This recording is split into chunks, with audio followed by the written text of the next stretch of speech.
3, so.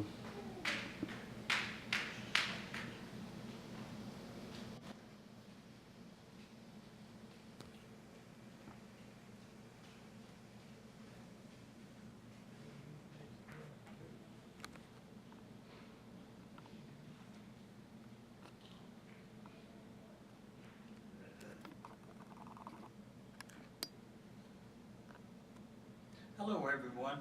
I would like to start my presentation today with a question, if I may. The question is fudging the numbers on an individual tax return or a credit application really that bad when it's done by an individual? What if fudging the numbers is done by a small business or perhaps a large corporation? I've always had an interest in the accounting profession, and some 45 years ago it was my intent to get a degree in accounting from Oklahoma State University. However, the Vietnam War and the subsequent twists and turns of everyday life have delayed my pursuit of that goal until now. I am currently enrolled in an accounting program at Liberty University Online. The purpose of my presentation today is to show the correlation between the Christian Code of Ethics and the Code of Conduct required of a public accountant. Public accountants and auditors provide a wide array of services for a variety of clients. Extensive formal training is required in the field of accounting, but an equal amount of emphasis must be placed on the personal conduct and integrity of the public accountant. As I stated earlier, public accountants provide a variety of services for their clients. These services include accounting, auditing, tax preparation, and consulting. And their clients can range from corporations to government entities to nonprofit organizations and individuals. The Bureau of Labor Statistics Occupational Outlook Handbook states that accounting and auditors prepare and review financial records. They ensure that these records are accurate and true. They ensure that taxes are reported and paid on time in the appropriate amount. The honesty, truthfulness, and personal integrity of an accountant must be above reproach if trust in our financial, business, and economic system is to be maintained. In addition to the criminal penalties imposed by the government in an effort to reduce the unethical behavior of public accountants, each state maintains a licensed board of governors that can and does impose disciplinary penalties on its members for breaches of ethical conduct. In the state of Arkansas, this Board of Governors is called the Arkansas State Board of Public Accountancy. The rules of conduct rest upon the premise that the reliance of the public in general and the business community in particular on sound financial reporting and professional competence requires accountants to, number one, maintain independence of thought and action. Number two, observe generally accepted accounting and auditing procedures.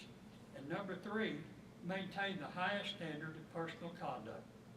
In addition, the Arkansas Code of Professional Conduct specifically states that dishonesty, fraud, or gross negligence in the performance of accounting will require the board to impose disciplinary actions upon its members.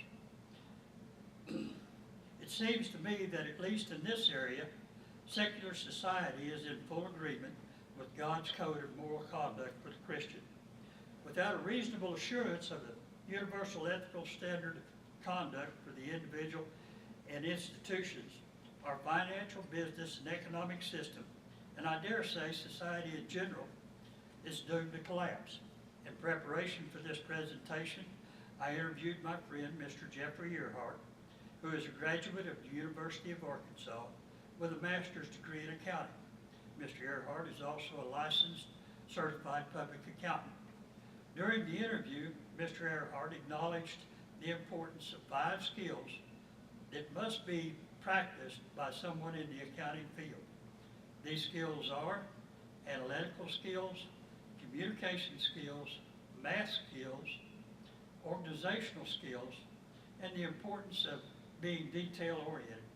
However, later in the conversation, he also identified that these skills alone cannot for long support the accounting system unless they are rooted in the Christian ethics of truth, honesty, and personal integrity. So as you are now aware, public accountants provide a wide array of services for their customers and their employers. Individuals working in the field have received a great deal of formal training and must apply it diligently to be successful in the field of accounting. However, it's their personal conduct that will ultimately determine the rewards that they obtain from working in that field. In closing, I would like to share a simple thought that I hope has resonated through this presentation. That being, if ethical conduct is that important in the area of public accounting and is repeatedly stressed in Scripture as a necessary attribute of being a Christian, should not ethical conduct be at the forefront of all of our daily activities? Thank you.